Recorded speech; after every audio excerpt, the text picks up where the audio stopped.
Hi YouTube, welcome to one of my videos. Today we're having a quick update on the Fairbanks Morse, the 3 horsepower Model Z. I'm not going to start it yet for you guys because I yet can still get it out of my workshop. There's a bit full up the path to take it out and run it for you guys. So I'm going to take it to a rally in a fortnight's time. So it'll be the first rally it's been to for God knows how many years, because I only just bought it, but the bloke had it. He's had it for a few years and he hadn't done nothing to it. It does run, because I have had it running when I bought it off the bloke, just to make sure it was okay, make sure it wasn't a dud one. Got fantastic spark and that on it. Since I've had it, I've put on a new trolley, I've put a new HT lead on it. I've been cleaning bits of brass up, all the gears on the mag timing and the timing gears and that are full of a lot of crud and that, so I've been cleaning that out as I'm going along. Put a new oiler on it because the other oiler was, the glass was smashed. I'm up 1000 engine rally at Astral Park next week, so I should get a new glass for the original oiler for it. More so this video is on about when you take your engine to a show and you display it. A lot of people print off sort of log sheets, if you know what I mean. You print one off, put in a picture frame. Some people carve it out in wood. Other people have brass plaques made for it. Some people don't bother putting a sheet out because it's in the magazine sort of thing. I've done all that. I've had it on bits of wood. I've painted it. I've done my own sign writing on pieces of wood. I've gone on Word on the computer and made up my own log sheets. But today, because I'm trying to make this engine look a bit more different, I thought, what can I make different for the log sheet? So here, if you don't know, you can see that, it's a piece of slate. It's about 2 foot by 1.5 foot, piece of roofing slate.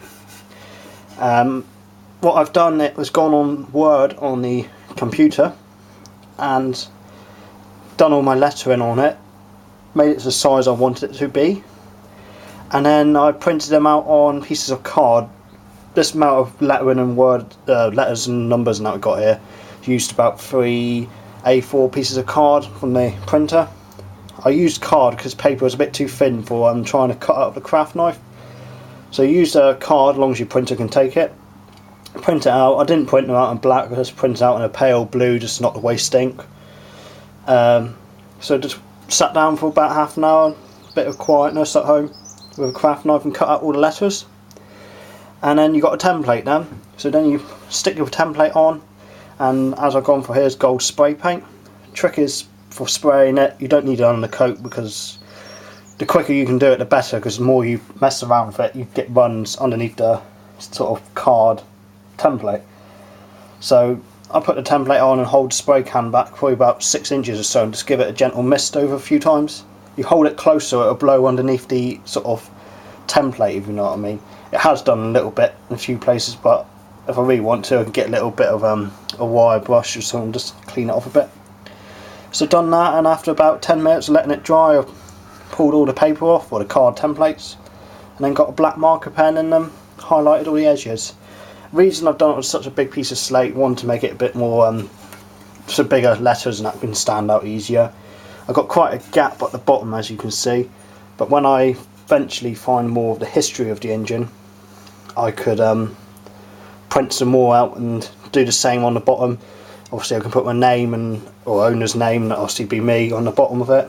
But it's just a going project, and obviously when the engine doesn't show, you sit it down on front of it like that, and I think it looks quite smart. Like I said, Fairbanks Morse Model Z. It's 1929, because when I got it I didn't know the age of it, and I put it up for the first video of this one to ask you guys if you can find the age. My cousin, well, he was called James McGrath on his YouTube account, but it's Engines in Cornwall now.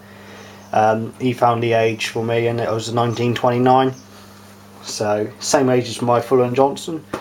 Funny how both engines begin with F. They're both the same age and they're both American engines. The Fuller and Johnson is a hit and miss though, and the Fairbanks obviously isn't. You can get hit and miss ones. So just a little bit of an update I will do the engine up at some point, but I'm no panic for it. Really, I want to get it out to this valley in a fortnight's time and make sure it runs good enough, because I have had it running for about 10 minutes. When I first got it on the back of my uncle's truck, it took a while to get used to the mixtures and that, because obviously it is a petrol paraffin one.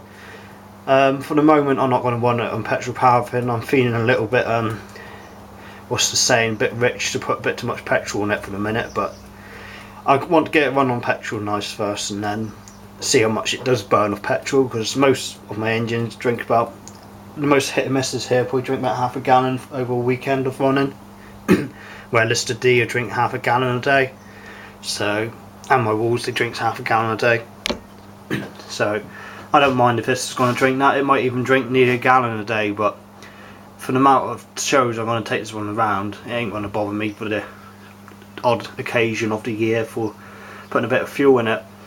Once I get it running nicely, obviously that's in a fortnight's time, I'm going to take it to the rally and run it. I'm off at 1,000 Engines this week, so I'm hoping to get some transfers for it.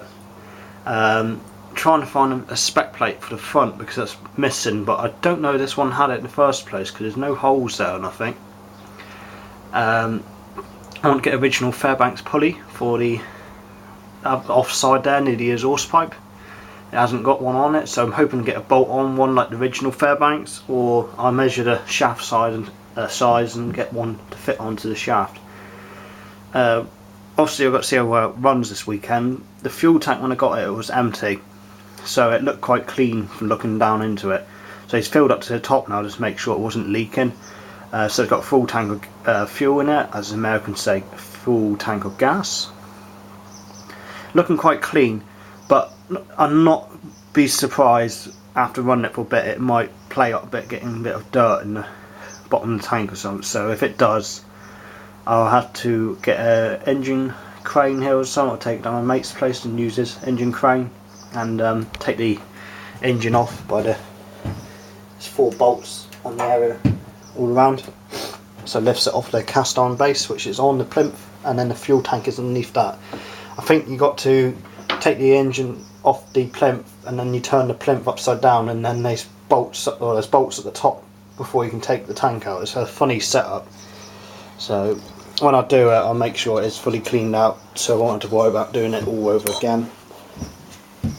Down here is the bung for draining the tank out, but he's looking a little bit seized in there, so I don't know what I'm going to do about that. Obviously when I do drain it out, I'd probably tip it upside down to get all the fuel out.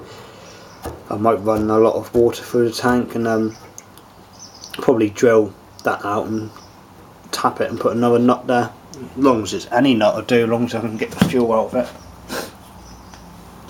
That's obviously the outlet down to the carburetor. This is the paraffin gate knob here. So that's for the main tank underneath there. And for petrol, you fill it up in that chamber there up to the top, and then that's your fuel one to get it started with. So, quick question before my battery runs out, and I don't know if any of you guys can answer this. Because I'm going to run the engine on petrol, I've got petrol coming from the main tank where it meant to be kerosene. Obviously you turn that on to get the fuel going up through to fire it up on petrol on the float on the carburetor. But I'm wondering, when you got main fuel coming through there, can I get away leaving that one open or shutting that one, or do I got to leave that one open slightly and have that one open slightly? Just a quick question out there if anyone does know. If not, obviously I'll figure it out the more play around with it, because I had it running off fuel from the tank, and I had that one open a little bit and this one open a bit, and obviously after a while the engine starts picking up a bit of speed, so not till it's bouncing around everywhere, but I just didn't know, can I get away cutting one off? So if you guys can leave a comment underneath if you do know what to do there, I'll be very much appreciated for that. So I think I'm going to leave this video on this sort of point now.